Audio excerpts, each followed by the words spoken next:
সুপ্রিয় শিক্ষার্থীবৃন্দ, আবার আমি তোমাদের সামনে আরেকটি ক্লাস নিয়ে উপস্থিত হলাম। আজকে আমি তোমাদের শেখাবো যে একটি ত্রিভুজের ক্ষেত্রফল নির্ণয়ের অ্যালগরিদম কিভাবে করতে হয়, কিভাবে ফ্লোচার্ট করতে হয় এবং কিভাবে সি প্রোগ্রাম করতে হয়। তবে তোমরা অনেকে আমাকে কমেন্টে জানিয়েছো যে অ্যালগরিদম বাংলায় লিখবো না ইংরেজিতে লিখবো। অ্যালগরিদম তুমি বাংলাও লিখতে পারো কিংবা ইংরেজিতেও লিখতে পারো। যে কোনো অ্যালগরিদম তুমি বাংলায়ও করতে পারবে এবং ইংরেজিতেও করতে পারবে। তোমার কাছে যেইটি সহজ লাগবে তুমি সেইভাবেই করবে, তাতে কোনো সমস্যা নেই।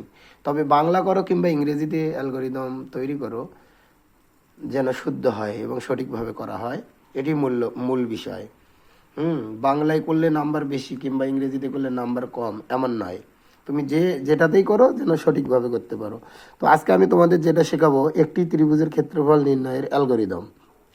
তাহলে অ্যালগরিদমে তোমরা সবাই জানো যে অ্যালগরিদমে আমরা কি নির্ণয় করি, ধাপ। ধাপ একে আমরা লিখবো শুরু, ধাপ এক দিয়ে আমরা লিখবো শুরু, ধাপ একে শুরু, ধাপ দিয়ে লিখবো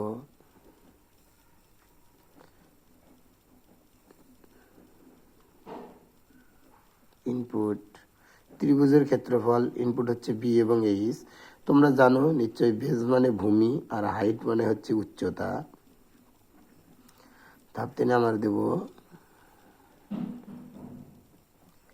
ত্রিভুজের ক্ষেত্রফল। আমরা ক্ষেত্রফলকে এরিয়া দ্বারা প্রকাশ করব। এরিয়া সমান হাফ গুণন মাস্টার বি ভূমি গুণন উচ্চতা। তো এটি হচ্ছে ত্রিভুজের ক্ষেত্রফলের সূত্র। ধাপ 4-এ দেব প্রিন্ট। তাহলে আমরা কি প্রিন্ট করব? আমরা প্রিন্ট করব এরিয়া, অর্থাৎ ত্রিভুজের ক্ষেত্রফল। আমরা ট্রায়াঙ্গেল লিখতে পারি, ট্রায়াঙ্গেল অফ এরিয়া। ধাপ 5-এ দেব শেষ। তো প্রিয় শিক্ষার্থীবৃন্দু, আশা করি তোমরা অবশ্যই বুঝতে পারছো আমরা কিভাবে অ্যালগরিদমটা তৈরি করব। তো এইভাবে একটি ত্রিভুজের ক্ষেত্রফল নির্ণয়ের অ্যালগরিদম, এবং নিচে আমি ফ্লোচার্টটা তৈরি করতে চাচ্ছি। ফ্লোচার্ট, যেটাকে আমরা প্রবাহ চিত্র বলি বাংলায়। তো তোমরা নিশ্চয়ই জানো যে ফ্লোচার্ট হচ্ছে অ্যালগরিদমকে শুধু চিত্রের মাধ্যমে উপস্থাপন করা। তো আমরা স্টার্ট লিখলাম। 2 নম্বর ধাপে আমরা দেবো হলো ইনপুট। ইনপুট তোমরা জানো, ইনপুটটা আমাকে সামান্তরিকের মতোই দিতে হবে।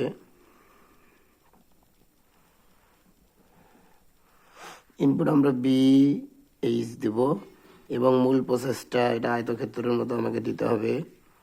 তো এইটুকুন তোমরা মোটামুটি মাথায় রাখবে যে আমাদের জন্য এদিকে কোনো ভুল না হয়।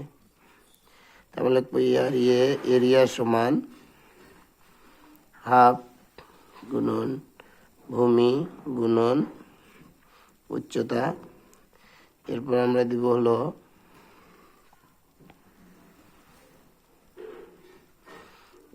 আউটপুটটা প্রিন্ট করব,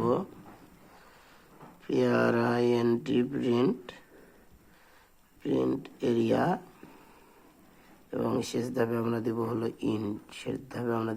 ইন্ট। তো প্রিয় শিক্ষার্থীবৃন্দু, আমি যদি লাল লেখা কলম দিয়ে লিখলাম, তোমরা আবার লাল লেখা কলম দিয়ে লিখো না। একটি ত্রিভুজের ক্ষেত্রফল নির্ণয়ের অ্যালগরিদমটা এরকম। ধাপ একে শুরু, ধাপ 2 ইনপুট, এবং বিএইচ ধরলাম। কেন বিএইচ ধরলাম? এটা হচ্ছে ত্রিভুজের ক্ষেত্রফল হচ্ছে হাফ গুণন ভূমি গুণন উচ্চতা, অর্থাৎ বিতে হলো বেস আর হাইটতে উচ্চতা। এবং পরে এটা আমরা প্রিন্ট করবো এরিয়া, তারপরে শেষ। এখন এই চকটাকেই শুধু আমরা চিত্রের মাধ্যমে যদি উপস্থাপন করে দিই তাহলে ফ্লোচার্ট হয়। এবং এইবার যারা তোমরা এইচএসসি পরীক্ষার্থী, অবশ্যই তোমরা এই বিষয়টা দেখে যাবে, অ্যালগরিদম, এই ত্রিভুজের ক্ষেত্রফলের অ্যালগরিদম এবং ফ্লোচার্টটা। আশা করছি তোমাদের হয়তো কমনও আসতে পারে। তো যদি তোমরা আমার এই সি প্রোগ্রামটি দেখতে চাও, তাহলে পরের ভিডিওতে আমি সি প্রোগ্রামটা দিচ্ছি। সেই পর্যন্ত তোমরা সবাই ভালো থাকবে, সুস্থ থাকবে। সবাইকে ধন্যবাদ।